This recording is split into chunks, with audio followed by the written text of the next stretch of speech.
All right, so it's 1:30. I will start with sort of the wind up so no one's missing anything if they're still jumping on. Brian, do you want to go ahead and put the slides up?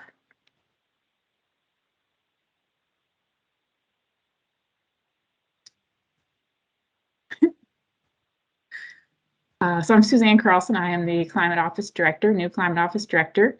I'm going to be moderating this panel, which is on progress towards ODOT climate goals. So excited to have you all join us here today. I've been with ODOT about 2 months, so new in this position. Many of you may know Amanda Peets, who was promoted up into our division director for the Policy, Data, and Analysis Division. And I stepped into her large shoes just about 2 months ago. Originally from Seattle, so I made a loop around the country. I've been working in various states and landed back in the Pacific Northwest. I'm a new Oregonian. I've been here, today is my 2-month anniversary. So as far as where I would go in Oregon, my new favorite travel mode is Oregon Cascades. And so I will pretty much go anywhere on the Oregon Cascades, and I think I've already used it 4 times. So happy to have that resource. Here's our slides. We'll go ahead and jump into the topic today. Go ahead to the next slide, Brian. So you guys are probably familiar with this today. Those of you who've been in other sessions, we're going to be using Slido to interact with you. Put in climate goals, and that'll take you to our session, or click the link from the fall forum agenda. The first poll question we have for you is to tell us about your division region, where you're coming to us from. We're just really interested to see who we're engaging with across the agency, and maybe be able to speak a little bit to your particular interests.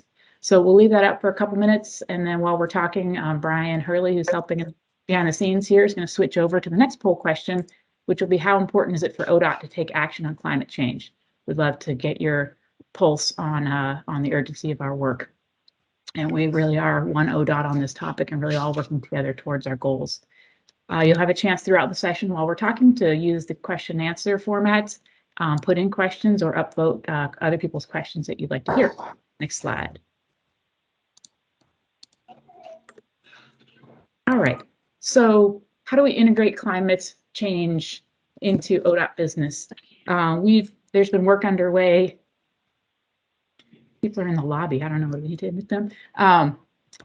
So as I said, I'm new to ODOT, so I'll be talking about work, of my predecessors. We've really been working on this since the 2000s, if not before, and a lot of work happened around 2010. The large study and outreach underway to create the strategic transportation strategy, statewide transportation strategy that came out in 2012 that identified actions that ODOT and sister agencies across the state, the highest priority actions we should be taking around climate change.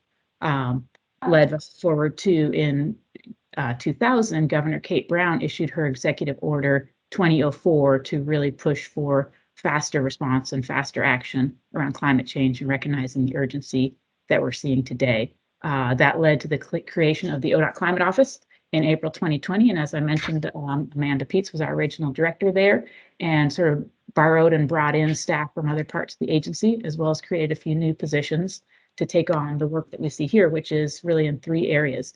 So mitigation, how do we reduce greenhouse gas emissions? And I think we use these terms kind of interchangeably, greenhouse gas emissions and climate change. And one of my favorite ways that I've heard that explained is to burn less stuff. How do we burn less? So anything that you're doing in your daily life that involves burning something is contributing to climate change, and we're working to reduce that up front. And then adaptation, I know we're all seeing in our daily lives the increased extreme weather, whether it's wildfires, floods, ice storms, and so forth. And how do we respond to that as well as prepare for it in ODOT's work? And then our sustainability, which we've been doing for quite a long time. How do we reduce ODOT's own footprint in our operations, our vehicles, our buildings, and so forth? And we'll hear about all these topics today. So we had a chance to integrate all that into the strategic action plan. So I know you've heard a lot about the strategic action plan throughout these sessions. And on the next slide, we'll show you some specifics about how that hits our work. Next slide. You know what I mean? I know. So these are probably can anyone mute folks, or can someone mute themselves there who's talking in the background?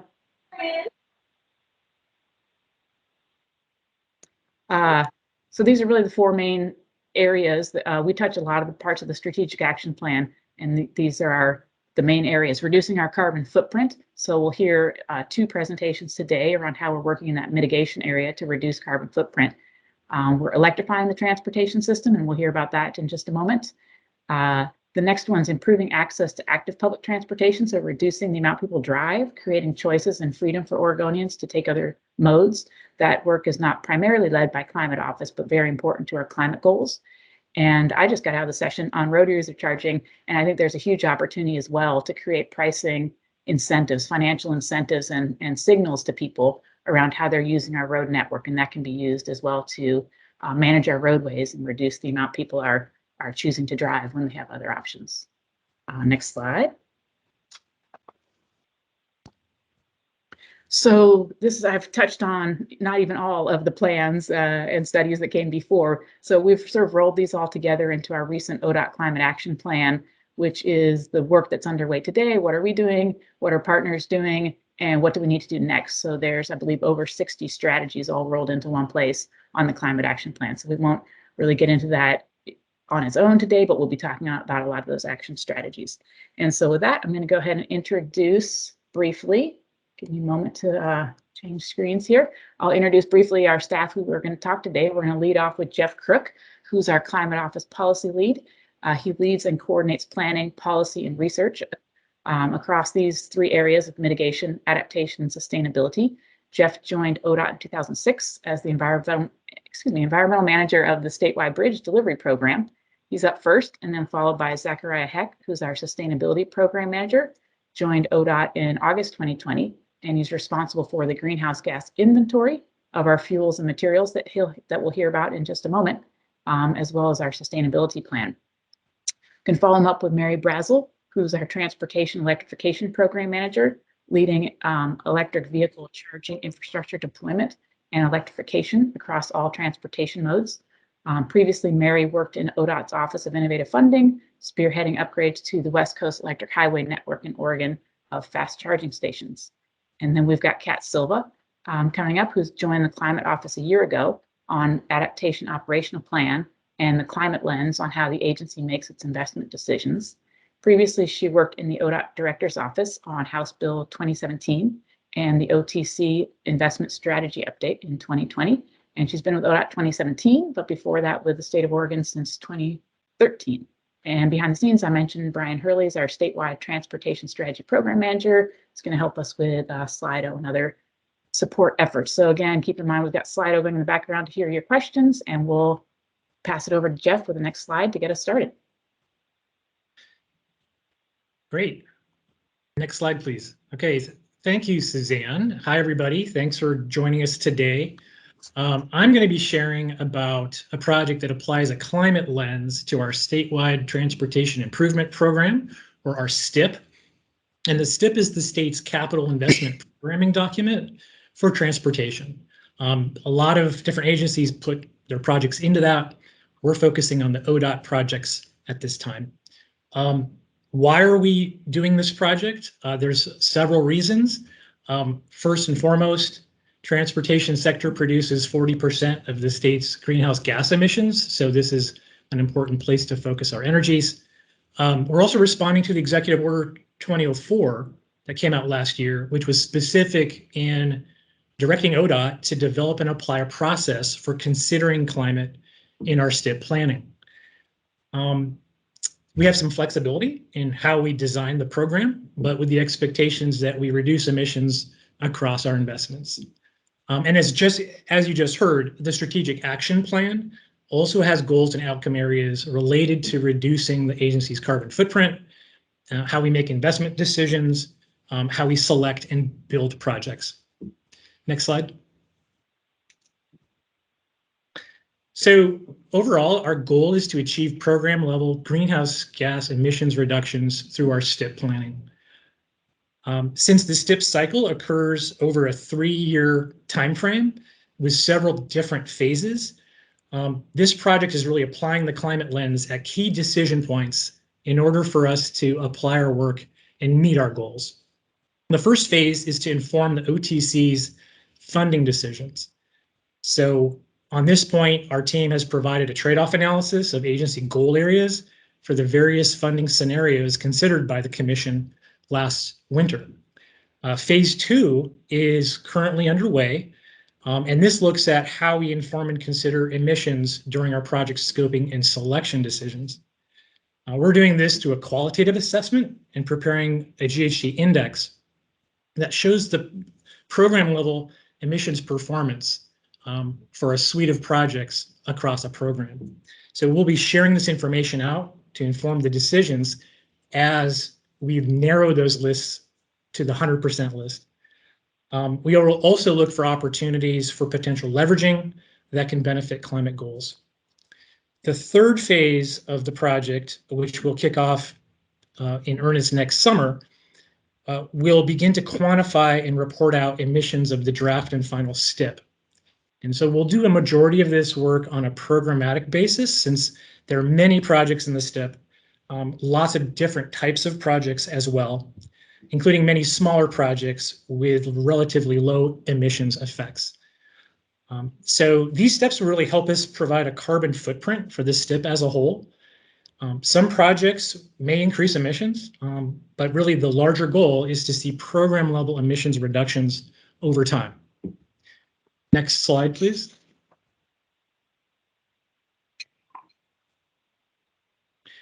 So there are benefits of this project in how we bring new information to bear in our agency decision making. We've already seen tangible results. As I mentioned, last winter, we engaged with the Transportation Commission on using a climate-informed trade-off analysis that looked at increasing the STIP funding for public and active transportation modes by nearly $100 million over the prior STIP. And this information will really result in more facilities that support walking and biking and climate outcomes.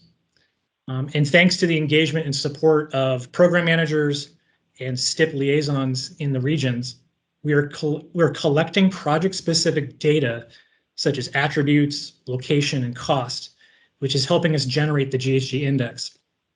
This index helps show the relative scale of potential emissions, allows comparisons between STIP cycles, and more.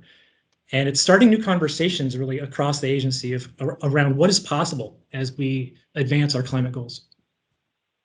Next slide, please. So progress and next steps. Just this last June, we submitted a process report to the governor's office, which really outlined how we intend to apply the climate lens in this phased approach over the course of the STIP. As our work continues in phase 2 and looking at project scoping and selection, our focus is to really refine the process and tools for collecting and sharing climate information. This will establish a baseline of performance. And this way we can really measure and track our improvements towards these goals. Developing the STIP involves many people from all across the agency. And so the whole one ODOT approach really applies in this case as we roll out these new tools and ways to integrate climate. Finally, these are new and challenging steps as we develop this new program. So we are intent on capturing lessons learned and having continuous improvement as we apply this work going forward. So thanks for your time and your feedback.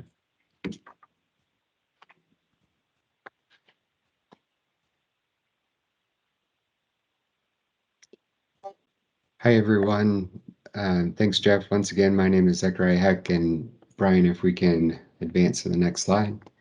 Thank you. All right, so as Suzanne mentioned, I'm the Sustainability Program Manager in ODOT's Climate Office. Today, I will provide an overview of an ongoing project, a greenhouse gas inventory, complemented with recommended reduction opportunities specific to the agency's construction and maintenance operations. As mentioned previously, ODOT is committed to reducing greenhouse gas emissions where we have the ability to do so. A significant amount of work is focused on the use of our statewide transportation system. And because emissions, that is because emissions from vehicles are well understood. There's less understanding of the emissions from embodied carbon attributed to the necessary maintenance and construction of the transportation infrastructure. Thus, in response to the Strategic Action Plan's goals to phase in lower carbon materials and fuels, ODOT initiated a greenhouse gas inventory project in February, which will conclude by the end of the year. Next slide, please.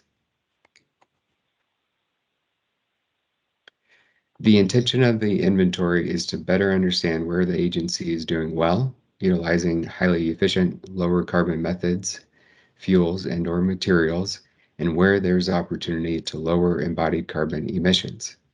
Some of the preliminary examples include increasing the agency's use of renewable diesel, utilizing cement alternatives where and when available, and working with asphalt and concrete producers to increase their plant efficiencies. Agency leadership and state elected officials have made it clear they want ODOT to lead by example in these areas. Next slide, please. So, how does this relate to you? Well, it comes down to three things. First, we want to focus on what the agency actually has control over. Second, we want to rely on subject matter experts. And third, we need to engage everyone, all ODOT employees. Solving the climate crisis requires an all-hands-on-deck approach. We cannot control how people necessarily use the state's highway system, for example, riding a bike compared to driving a gas guzzler, but we do have control over sources of direct emissions, what we purchase, and how we use energy sources and construction materials. The circle graphic on the upper right provides a relative sense of scale from all emissions associated with a general state transportation system. Roughly 94% of emissions come from the use of the system itself. 5% of emissions are attributed to the construction, maintenance, and operation of the system, and less than 1% is from administration. I believe through the nature of your work, whether you work in the budget office or are a materials engineer, by combining our collective knowledge, we can create a more sustainable highway system. And I implore you to ask questions and challenge yourself and your teams to identify areas for improvement on the climate front. Next slide. So moving forward and next steps. This project has an advisory group that is comprised of ODOT employees, industry representatives, and academia that will inform priorities and help set realistic targets. The final report will be complete by the end of the year and will be readily available for those interested in reviewing. And once again, in response to the Strategic Action Plan, we will set emission targets, phase in low carbon materials and fuels, and perhaps most importantly, we will work with our industry partners to bring everyone along in this journey. And with that, I believe I'll pass it off to Mary. Thanks. Hey, good afternoon. It's great to share our work today. I'm Mary Brazel, and I want to start in with a slide that you may have seen with Amanda Peets yesterday, but it gives you a good perspective on transportation electrification and why it's important. Transportation electrification is essential for helping us achieve our climate goals, and as Jeff indicated, 40% of Oregon's greenhouse gas emissions come from the transportation sector. The statewide transportation strategy that ODOT developed lays out a path for reducing the greenhouse gas emissions in the state through strategies such as supporting more low carbon ways for people to travel, like biking, walking, electric scooters, or transit. But Oregon's greenhouse gas emission reduction goals stretch out to 2050. And the chart in the middle shows that today's trends and policies, which is the light green line on the top, while they'll help reduce emissions, this will fall far short of Oregon's 2050 goals, which is the dark green line on the bottom. The colored boxes on the right show where we need to work to close that gap. And we found that the best way to do this is with a mix of policies. But the most significant thing we need to do is to address vehicles and fuels by going electric and making every mile driven cleaner. Next slide. ODOT plays a lead role among state agencies in driving transportation electrification. Our goals are to get more EVs on the road, support efforts to build public electric vehicle charging infrastructure, and lead by example through early adoption of EVs in our state fleet. Oregon's got many policies and programs to spur electric vehicle adoption, but we've fallen short of the legislature's target of 50,000 electric cars on the road by 2020. We're at about 38,000 today. So we need to do more, and ODOT is committed in our strategic action plan to work to triple the number of EVs in Oregon by 2023. Governor Brown recognized that more actions are needed and that charging infrastructure plays a key role in EV adoption. And Governor Brown directed ODOT to lead a major study, the Transportation Electrification Infrastructure Needs Analysis Study, which we call TINA for short, which is identifying the electric vehicle charging infrastructure needs for all classes of electric vehicles through 2035.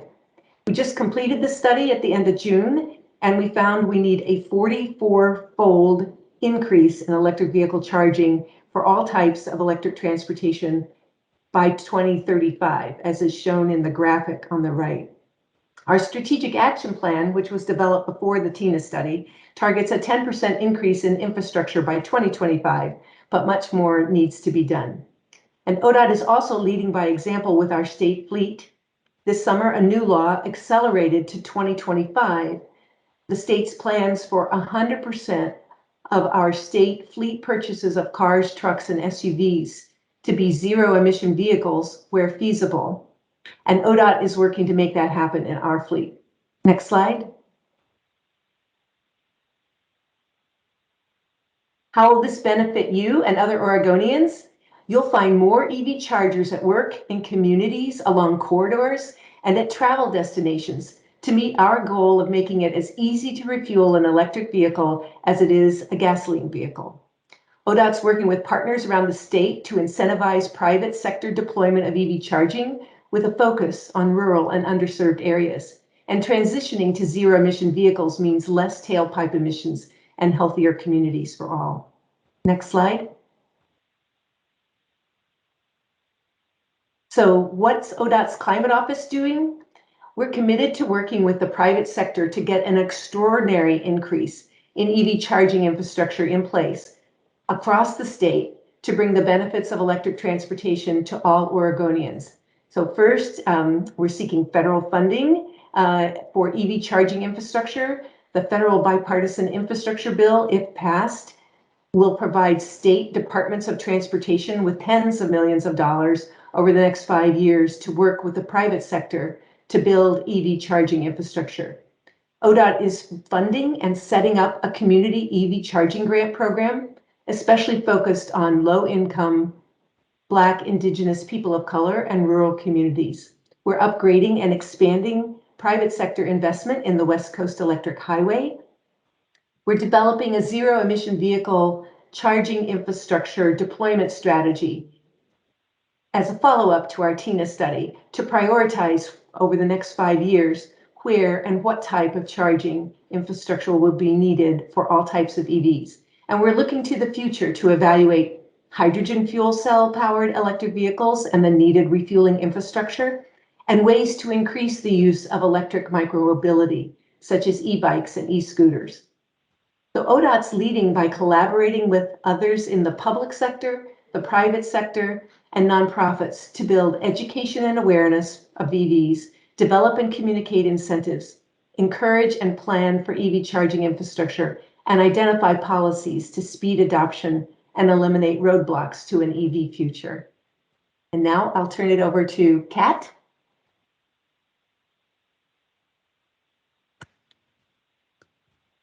Oh, perfect. Thank you, Mary. If we get to the next slide, perfect.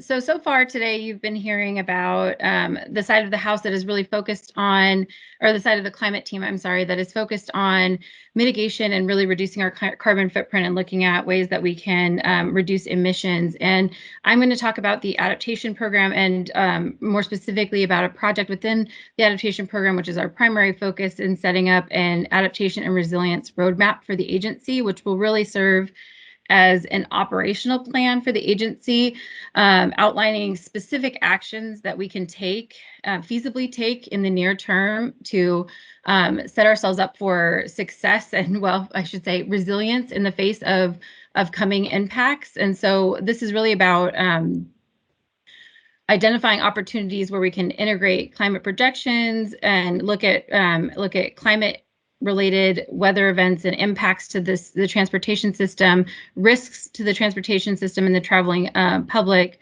where we can and look for opportunities where we can bring in climate science and look for solutions that will help make the system reduce disruptions to the system and also minimize those impacts. So as if there are disruptions, to make them shorter, to make them less onerous on the ODOT teams out in the field. And so as you can imagine, we're also looking at kind of what is the cost difference between both taking kind of proactive actions and taking reactive actions. And so as you can imagine, with increased frequency and severity of extreme weather events, there's a level of fatigue in addressing some of these things, but this is really designed to help reduce that fatigue as well as we prepare for and respond to extreme weather events. So next slide, please.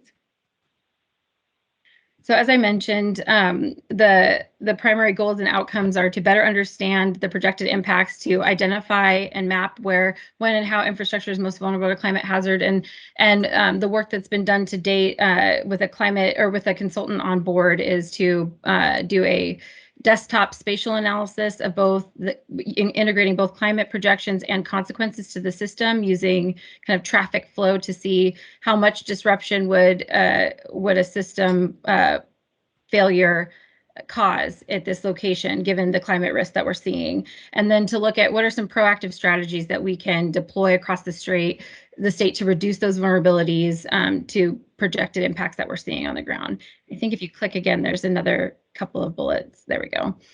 So it also helps us to better identify and prioritize where we invest across critical infrastructure and those needs. And so as you might be aware, you know, we look at our assets and our infrastructure based on the condition rating, and we prioritize projects that are in the most critical condition. We have more areas in critical condition than we have funding to address. And so really this is about helping us to help those projects rise to the top where we see the most vulnerability and risk of climate impacts. Next slide, please.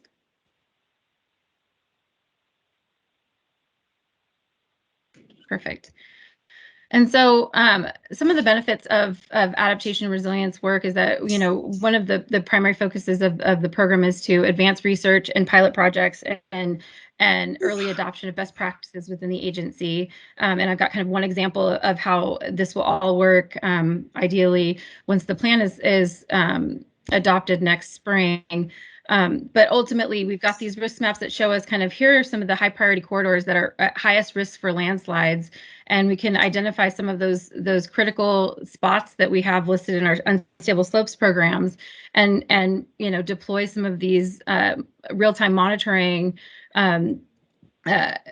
devices to help us to track in real time, how is the land moving? How are we, you know, where do we need to focus our time and investments and potential solutions to keep the roadway safe and to keep disruptions down. Are you having also any will- internet issues? I'm sorry.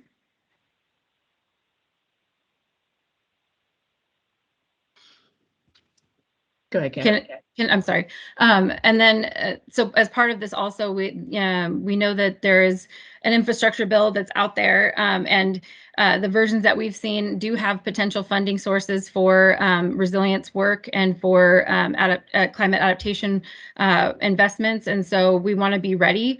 We want to have those investments identified, and if that money comes online, when that money comes online, be ready to deploy that funding to the most critical sites that we are seeing kind of in harm's way.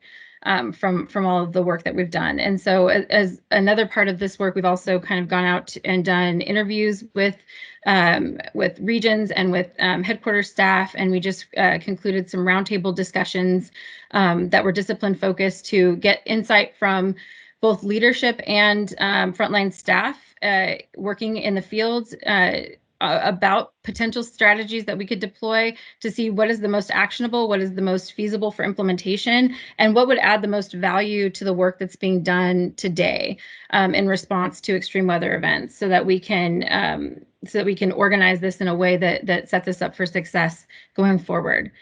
Next slide, please. And so, as I mentioned, a big part of the work is to research and pilot and adopt, because there's not an FHWA. There's not a whole lot from FHWA that we can implement readily, and so it really is about piloting things, pulling in expertise from and best practices from other DOTs, and then conducting that research so that we know how to change our design standards, how to do probabilistic cost-benefit analysis, and figure out what are the best strategies for ODOT for Oregon. And so we'll continue those internal discussions and prioritize those actionable strategies as we draft as we develop the draft roadmap, and we'll continue to vet that around until spring of next year, and then we'll move forward to implementation. And right now, it really is an all hands on deck approach. And so I would say, if any of you are interested in getting involved or have ideas about ways that we can make ourselves more resilient or adopt and be more prepared for extreme weather events, my contact information is below, and I would welcome any of your ideas. With that, I'll hand it back to Suzanne. Fantastic. So I know we went through a lot of information quickly. It's very dense and complex work.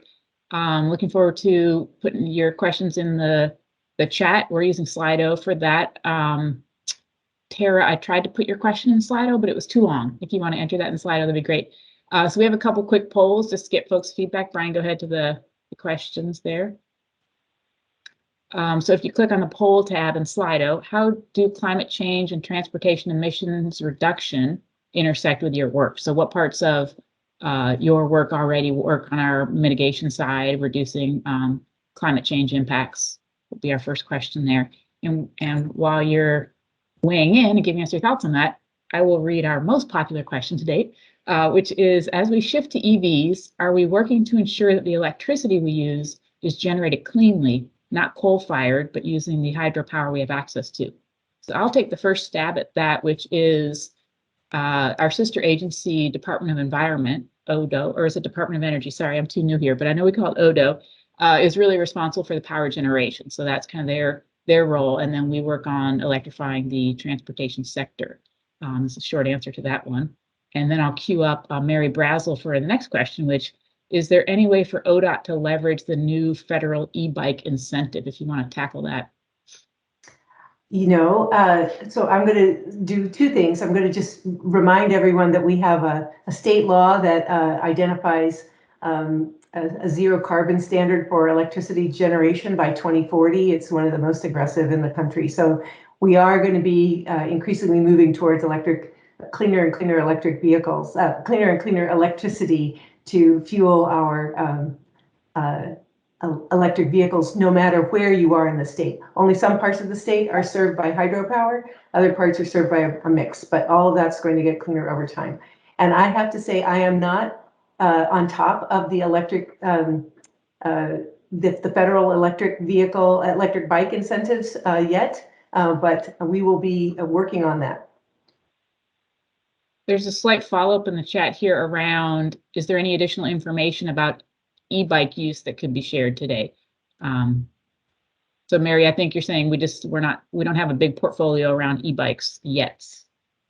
Not yet. So part of what I can say is right now, e-bikes were studied as part of our TINA study and identified as a great opportunity for reducing vehicle miles traveled from cars and reducing the need for electric vehicle charging infrastructure there. We committed as part of that study to do a follow-on effort to look specifically at ways that electric bikes and electric scooters can be, how we can advance their adoption in the state, looking not just at charging infrastructure, but looking at other factors as well. So we will be starting that study either later this year or the very beginning of next year, and be working much more aggressively along with our other active and pedestrian biking folks at ODOT on ways to accelerate e-bike and e-scooter adoption.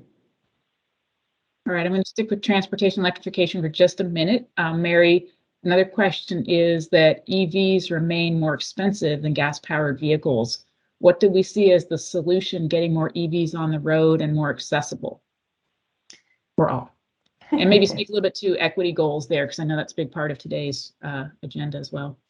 Yeah, so a couple of different things. One is, as you may well know, many automakers, GM and Ford both, are committing to making more and more electric vehicles. As you get scale, the price tends to go down.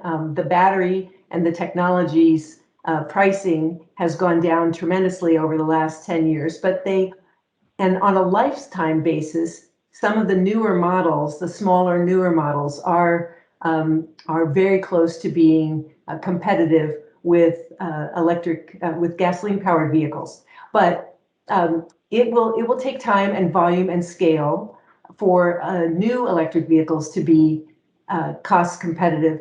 But right now, we already have a slew of used electric vehicles that are much more cost competitive. There are as you get newer electric vehicles out there that have longer range and they're driven for a 3-year period on a lease, and they come off lease, then you're going to have really good quality used electric vehicles that are available at a much more economical price. So there's a variety of factors. There's also a fair number of tax credits and other incentives that are in some of the federal bills that are being considered right now that would help reduce the price of electric vehicles. So there's a number of different ways that both the cost of electricity, the fewer maintenance, you have fewer moving parts, so you have lower maintenance, and you have other lifetime costs that will reduce the ownership costs of electric vehicles, probably in the next 3 to 5 years, if not sooner.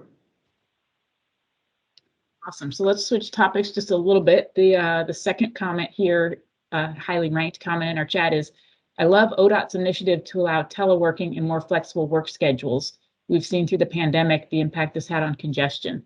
I don't know, Zechariah, if this isn't, we don't really handle like employee commutes in our office, but Zechariah, you might have a little insight into some programs with that as our sustainability guy. Yeah, thanks, Suzanne. So ODOT does have several people and programs working on this initiative. There's, I believe, our Transportation Options program led by Stephanie Millar, and then our HR team and others have the Modern Work Environment program. So I believe their emails go out to all ODOT employees that discuss best practices for remote work and whatnot. And I also believe that Director Strickler has sent emails, or at least his office has shared emails about some of the agency's goals to retain, I think, approximately 1,500 or maybe 1,800 employees working at least partially remotely moving forward. So that's part of our overall strategy to reduce carbon emissions, but much more other divisions, other people are involved in that and experts in it than the Climate Office. Awesome. Jeff, I'm coming for you with the next question here. In my region, in the current scoping, not mine, the Meridian question, in my region, in the current scoping process, the climate lens seems at best an afterthought. How will staff be better trained in climate change objectives? I think this is a great question. One of the goals of our climate action plan is around culture change, sort of embedding what do we need to do and who needs to do it to all be, moving one ODOT in the right direction. So, Jeff, if you want to take a shot at that. Yeah, sure. Well, as part of this Applying the Climate Lens project, we've developed a survey tool that went out with the scoping materials to all the regions that are kind of building their project lists. That's collecting the data so we can generate this GHG index. We don't have set emission reduction targets. So what we're trying to do is get as much information as possible to share that index back out to inform the narrowing of the project lists. We realize that for a lot of programs, like safety programs, other programs, that there's selection criterion that they're using up front that they have to meet, and that climate's not necessarily in that.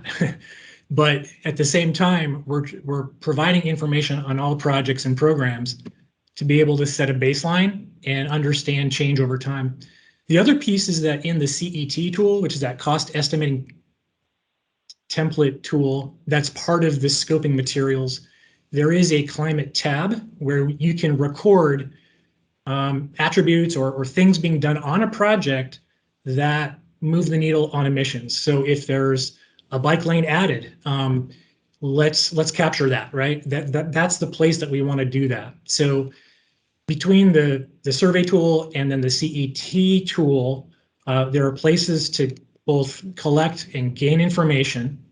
But I think that your point is a good one. Is it's often difficult for a lot of certain projects to bring the climate lens in as you're doing the field scoping. It's oftentimes there's a set choice being made early on. So I think from our climate office vantage point, we realize that we need to start thinking about how to incorporate climate as a criterion in the project selection process for across as many programs as we can. So that's to be continued.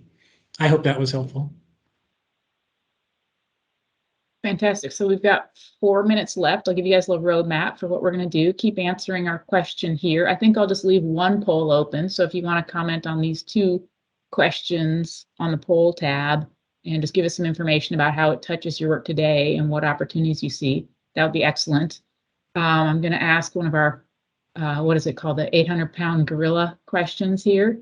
See if we can tackle this. And if we have a minute, I'll have Kat comment a little bit about the multiple extreme weather events in our prioritization. So someone's saying the I-205 widening is a huge dead weight on our reputation regarding greenhouse gases.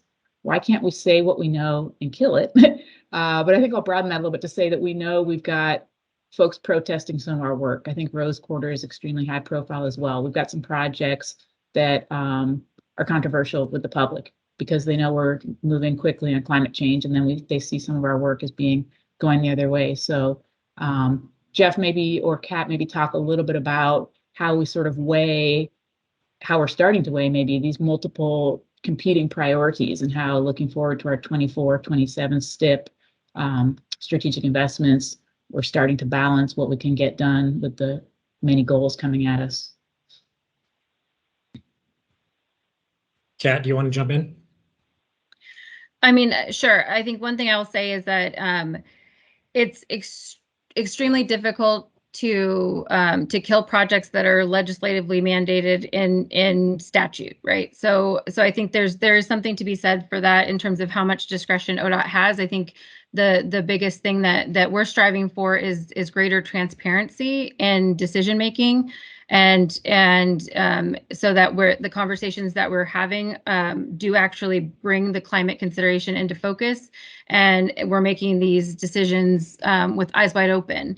And if there is a justification or rationale for moving a project forward despite climate, that it still aligns with our vision and with the objectives of a program, that those projects are going to need to move forward. If there's a safety issue that needs to be addressed, our focus is going to be on making that safety solution as green as possible, but ultimately our end goal is to make the transportation system safe as well. So, our mission is ODOT's mission, just wanting to make sure that as we're delivering on our mission, that we're doing so in the greenest way possible, in the most resilient way possible, given what we're seeing in terms of climate projections as well.